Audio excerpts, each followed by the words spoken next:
छतरपुर जिले की महाराजपुर विधानसभा सीट से बीजेपी प्रत्याशी कामाख्या सिंह लगातार कर रहे लोगों के बीच पहुंचकर जनसंपर्क, लोगों का लिया जा रहा आशीर्वाद। इस खबर के प्रायोजक है hotel 7B, Naugaon road, Chhatarpur.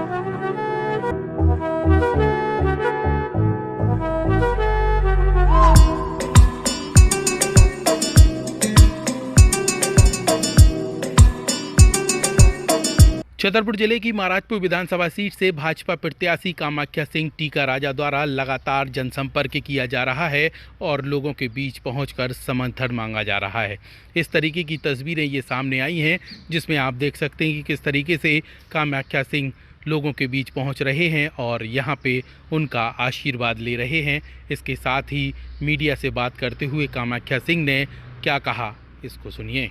जी, आपको भाजपा ने प्रत्याशी बनाया महाराजपुर विधानसभा से। यहाँ पे कई भाजपा के उम्मीदवार जो थे वो अपनी लिस्ट में शामिल थे, मतलब अपने प्रत्याशी बनने की कगार में थे। आज आपका लगातार विरोध भी कर रहे हैं। आज बगराजन माता मंदिर में भी एकजुट पर बैठक की है, तो किस तरीके से इनको मना पाएंगे झूठों को? देखिए, पहले भी मैंने इस चीज़ पे चर्चा करी है कि सब लोगों से बातचीत हुई है, ज़्यादातर लोगों से, और कोशिश यही है कि सब लोग पार्टी का काम करेंगे। बट उनमें से कई लोगों के बारे में मैंने पहले भी निवेदन किया है और जनता जानती है कि उन लोगों ने पार्टी का काम पिछले 2-3 चुनाव में नहीं करा है।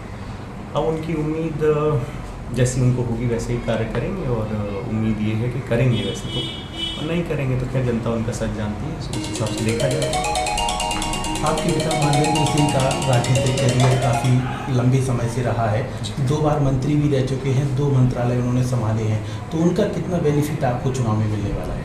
देखिए, मेरे ग्रैंडफादर भी 2 बार विधायक रहे हैं, सब लोग के सहयोग से, आशीर्वाद से। मेरे फादर 4 बार रहे हैं।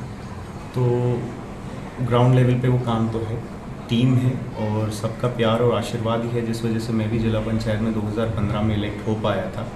अब चीज़ें ऐसी हैं कि सीख रहे हैं, और उनका आशीर्वाद और मार्गदर्शन तो है, जिसका फ़ायदा ज़रूर मिलता है, और उम्मीद यही है कि हम लोग और अच्छे से सीख पाएंगे और एक अच्छी टीम के रूप में कार्य करके यहाँ पे हम लोग विजय हासिल कर पाएंगे। कोई विशेष नेता यहाँ पे आके आपकी विधानसभा में चुनाव प्रचार करवाएगा साथ में, ताकि आपकी सीट आसानी से निकल सके? अब देखिए, ऐसा है कि वो भोपाल से जैसा तय करेंगे सब लोग, उस हिसाब से जिनको भेजा जाएगा उस हिसाब से ही पूरे कार्यक्रम बनेंगे, तो आपको हम लोग जानकारी देंगे। आप ही की पार्टी के नेता कुछ ही ऐसा कहते हैं कि आप जो है वो नए प्रत्याशी हैं, इसके पहले आपने कभी चुनाव फाइट नहीं किया है, तो ऐसे में भाजपा को इस बार मुश्किल पड़ने वाली है इस विधानसभा। देखिए, चुनाव में क्या होगा वो जनता तय करेगी, और रही बात चुनाव लड़ने की, तो मैं 2015 में जिला पंचायत चुनाव लड़ा था, मुझे 16,000 मत मिले थे, और जो दूसरे नंबर पर रहे थे उनको 8,500-9,000 वोट मिले थे, तो 6,500 के अंतर से मैं जीत हासिल हुई थी हमें।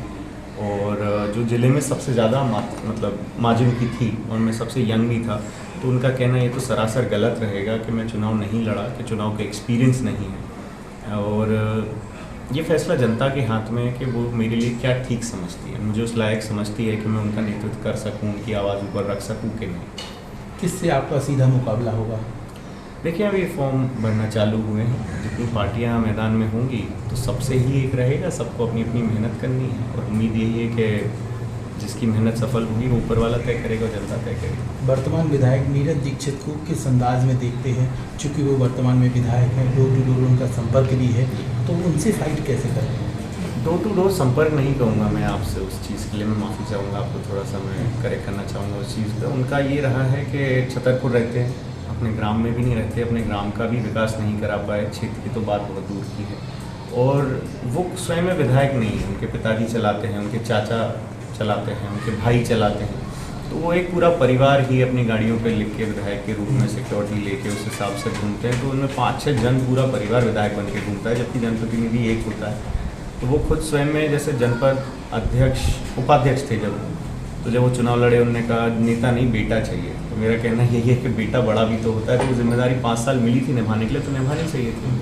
वो तो कहते हैं हमने यात्राएं खूब की है, 5 साल यात्राएं की हैं जनता के साथ। यात्राएं करी होती, जैसे वो फोटोज़ में देखना कुछ और है, यात्राएं करी होती तो गाँव वाले इतनी शिकायत नहीं कर रहे थे चीज़ों को लेकर। कई गाँव में आप जाएंगे तो 1 रुपया गाँव के अंदर नहीं लगा है, मेन रोड के वहाँ से तोरण द्वार अगर बने तो वो गाँव के किसी काम का है नहीं, और टीम के जो शेड के बस स्टैंड बने थे वो ख़राब हो चुके हैं ज़्यादातर। आप देखेंगे, आप निकलेंगे तो देखिएगा, पिक्चर्स देखेंगे आप, ख़राब हो रहे हैं, तो ये कोई पैसा काम का नहीं है जनता के लिए। जो सीसी होती, स्कूल्स में लगा होता पैसा कुछ और काम में आता, नाली वगैरह बनती है, कई ग्रामीण क्षेत्रों में जो विकास कार्य वो होते तो ज़्यादा अच्छा रहता मेरे हिसाब से।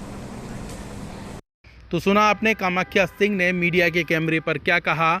मीडिया ने जब सवाल किए कि जो रूठे कार्यकर्ता हैं उन्हें भाजपा किस तरीके से मनाएगी, तो उनका कहना था कि भाजपा में कोई भी नहीं रूठता और सब पार्टी के लिए काम करते हैं और पार्टी के लिए एकजुट होकर आगामी विधानसभा चुनाव जो 17 नवंबर को मतदान होने हैं उसको लेकर पूरी भाजपा एकजुट होकर सभी जगह लोगों के बीच पहुंचकर जनसंपर्क करेगी। वरदान एक्सप्रेस के लिए राहुल माली की रिपोर्ट।